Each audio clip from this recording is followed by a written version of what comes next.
அவகடா பழம் சாப்பிடுவதனால் நம் உடலுக்கு பல நன்மைகள் கிடைக்கும்.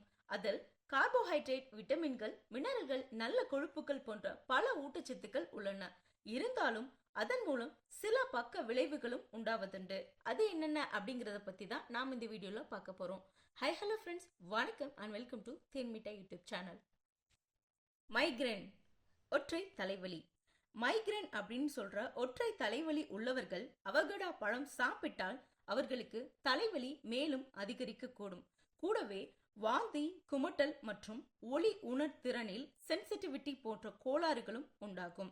இது அவர்களின் இயல்பு வாழ்க்கையை பாதிப்படைய காரணிகளாகிவிடும். அடுத்ததாக ஒவ்வாமை, அலர்ஜி. சிலருக்கு ஒவ்வாமையின் காரணமாக உடலில் அரிப்பு, வீக்கம், தடிப்பு உண்டாவதற்கான அறிகுறிகள் தோன்றக்கூடும். அதற்காக பேட்ச் டெஸ்ட் செய்தும் இதை உறுதிப்படுத்திக் கொள்ளலாம். அடுத்ததாக வீக்கம், ஸ்வெல்லிங். அவகடா பழத்தில் நார்ச்சத்து அதிகம். சிலருக்கு இதன் காரணமாக வயிற்றில் வாய்வு, வீக்கம் போன்ற அசௌகரியங்கள் உண்டாகலாம்.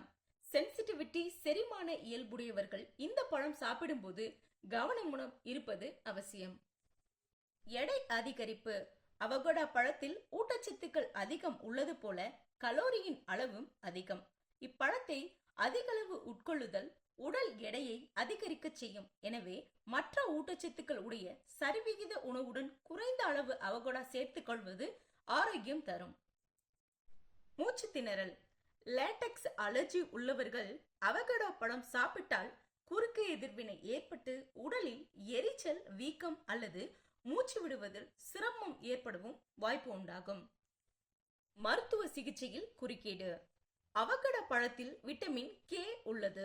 இது இரத்தத்தின் அடர்த்தியை குறைக்க பிளட் தின்னிங் மருந்து எடுத்துக் கொண்டிருப்பவர்களின் இரத்தத்தில் கலக்கும் போது அம்மருந்துடன் சேர்ந்து வினைபுரிந்து மருந்தின் செயல்பாட்டு திறனை குறைத்துவிடும். எனவே அவர்கள் அவகடா பழத்தை உட்கொள்ளும் முன்பு மருத்துவரை கலந்து ஆலோசிப்பது நலம் தரும். அடுத்ததாக ஜீரண கோளாறு. அவகடா பழத்தில் கொழுப்பு சத்துக்கள் அதிகம். இது சிலருக்கு நெஞ்சு எரிச்சல் வரவும், வயிற்று அமிலம் ரிஃப்ளக்ஸ் ஆகவும் செய்யும். இதனால் வயிற்றில் உணவு ஜீரணமாவதில் அசௌகரியங்கள் உண்டாகும். செரிமான பிரச்சனையுள்ள கர்ப்பிணி பெண்கள் அவகடாவை தவிர்ப்பது நல்லது. இந்த வீடியோ உங்களுக்கு பிடிச்சிருந்ததா? லைக் பண்ணுங்க, ஷேர் பண்ணுங்க, கமெண்ட் பண்ணுங்க. தேங்க்யூ.